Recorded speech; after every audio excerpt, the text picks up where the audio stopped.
gostaria de agradecer com muita honra o convite para participar do terceiro TEDx da UFTM 2019.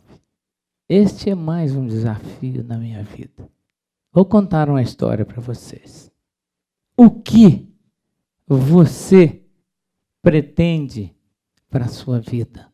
Nascido em Uberaba, aos 6 anos de idade, minha mãe percebeu que o meu olho esquerdo era mais esbranquiçado do que esse.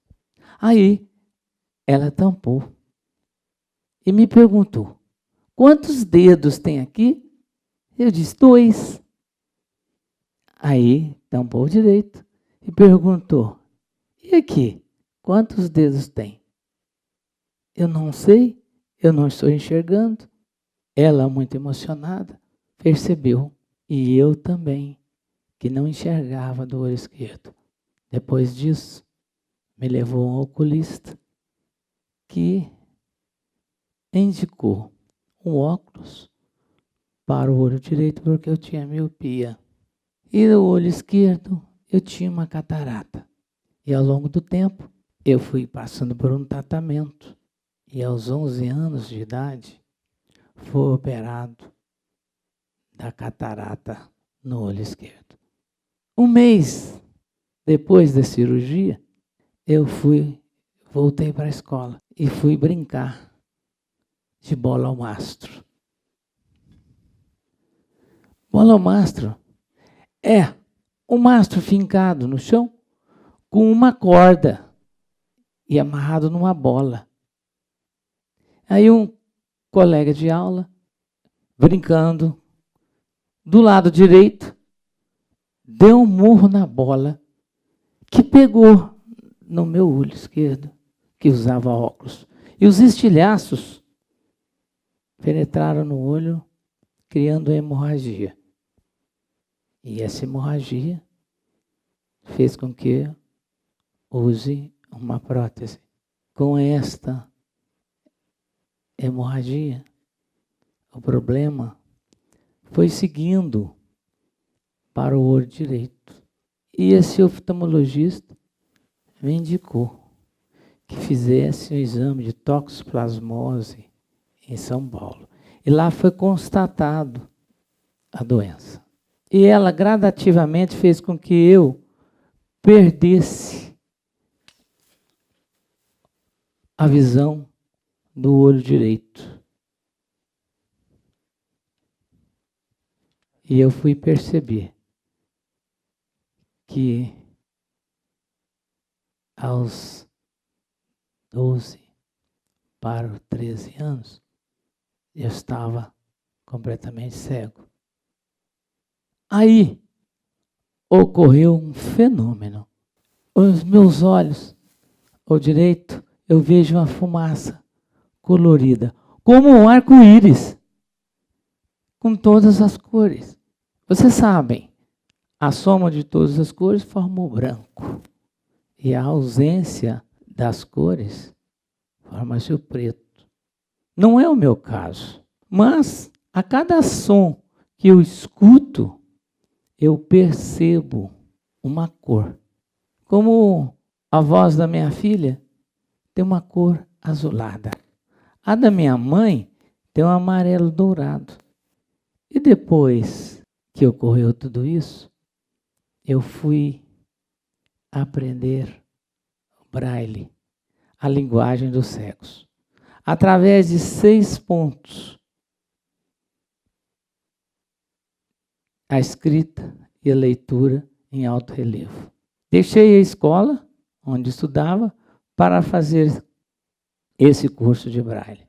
E, nas horas vagas, eu escutava música, escutava os rádios, TV, e me veio uma ideia de gravar fitas cassetes que existia na época, nos anos 70. Aí eu buscava música em São Paulo e fazia uma seleção exclusiva de músicas que não tocavam em rádio, tocavam nas discotecas.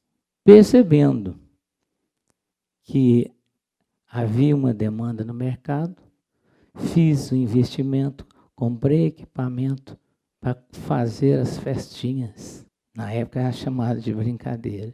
Passei a fazer aniversários, casamentos e tocava nas boates, nas casas noturnas e nos clubes.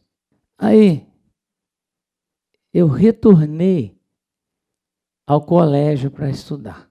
Uma irmã me alcançou e foi estudar junto comigo. Foi minha colega de aula. E como não existia livros, não existia apostilas, nada apropriado para os deficientes, e estudando numa escola normal, eu sentava na carteira, bem à frente, para escutar o que os professores davam de lição na sala de aula. E para fazer as provas, eu ditava as matérias que eram aplicadas por alguém da diretoria.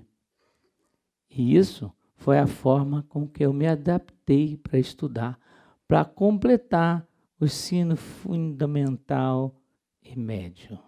Aí, um tio meu que morava no Rio de Janeiro me convidou para que eu fosse lá conversar com uma deficiente visual. Ela tinha muito a me orientar. Fui para o Rio.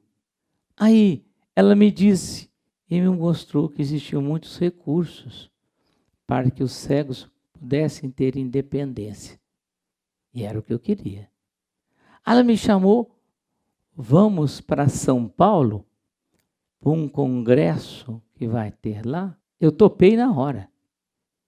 Aí fomos para assistir a primeira Assembleia Internacional para o Bem-Estar Social dos Cegos. E lá, um inglês mudou completamente a minha vida. Ele foi palestrar sobre informática, sobre computadores, do que existia de mais avançado nos anos 70. Ele palestrou com um computador, cujo teclado adaptado no computador, e ao lado tinha uma impressora Braille, que dava para os cegos lerem o que se digitava.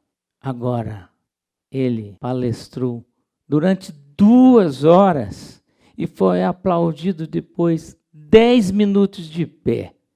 Pasmem, ele era cego e surdo, só falava. Mas como é que se comunicava com ele? É interessante, ela pelo tato se cutucava no braço como o código Morse. Era a forma que se passava as informações para ele. E foi aí que eu percebi que não existia barreiras para aqueles que querem vencer os obstáculos, vencer os medos e superar um problema. O dele era muito maior do que o meu. E a partir disso, me deu muita motivação para enfrentar a vida. Aí, nesse mesmo congresso, eu visitei uma estande de uma entidade de São Paulo, que na época era a Fundação para o Livro do Cego no Brasil. Hoje é conhecido como Fundação Dorina de Gouveia. Essa instituição trazia mais independência, uma vida que eu queria ser mais independente. Aí fiz minha inscrição para poder fazer esse curso. Minha vontade era tanta que tudo que eu fiz nos exames, eu passei, fui aprovado e chamado no ano seguinte, que foi 1975. E para lá eu fui sozinho. E lá eu fui aprender as atividades da vida diária. E também aprendi que nós é que temos que nos adaptar ao meio, e não o meio que tem que se adaptar a gente. Cabe a nós orientarmos as pessoas à limitação, à situação que cada um tem e o que faz. É demonstrando aquilo que sabe fazer. Eu fui desenvolver os 3 sentidos: o tato, a audição e o olfato. E fui aprender a me locomover.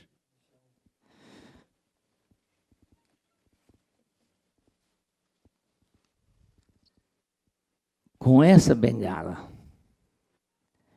E é ela que é uma extensão do tato. Com isso que eu aprendi as texturas. Isso aqui é um tapete, metal, pedra, árvore, grama.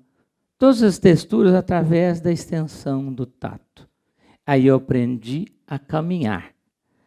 E a bengala emite som. Ao bater no chão, ela emite um som como radar. Isso facilitou a minha independência. Depois, eu fui aprender a aperfeiçoar a audição. Você passa a ter mais concentração do que ouve. Aí eu aprendi 360 graus de onde vêm os sons, de onde vêm as vozes, a que distância.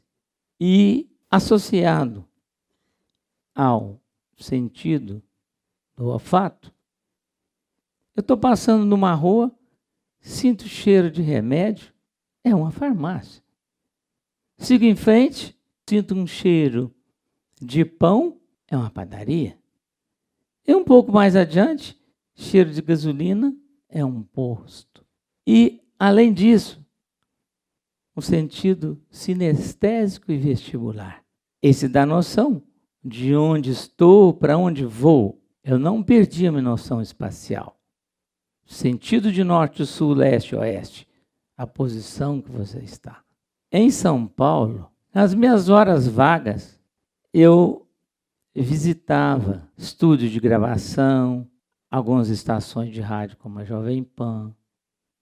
E ainda aprendi a fazer outros cursos.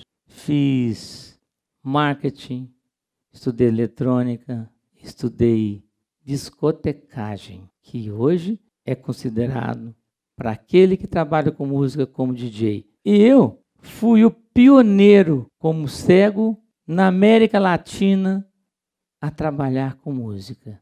Aí depois disso, eu retornei a Uberaba e me fiz a seguinte pergunta. E aí, rapaz? Aos 21 anos de idade, o que você quer para a sua vida? Aí eu quis buscar mais recursos e informação. Eu já tinha uma independência. Aí eu quis prestar vestibular. Aí então, eu prestei vestibular de administração de empresa no ano de 1978 e continuava discotecando. E em julho, eu abri minha própria empresa, J. Edu Som. E eu montei uma equipe que me ajudava a montar e desmontar.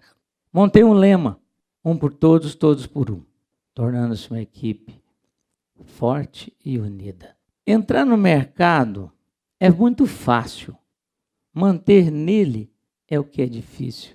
Você ter reputação, você ter conceito, acompanhar a tecnologia, acompanhar todas as tendências, ser visionário, empreendedor, isso é que é importante. Sabe, por tudo é necessário a gente vencer todos os obstáculos, todos os desafios, tudo aquilo que você pensa que não é capaz. Mas aí é a perseverança que faz com que você supere todos os obstáculos.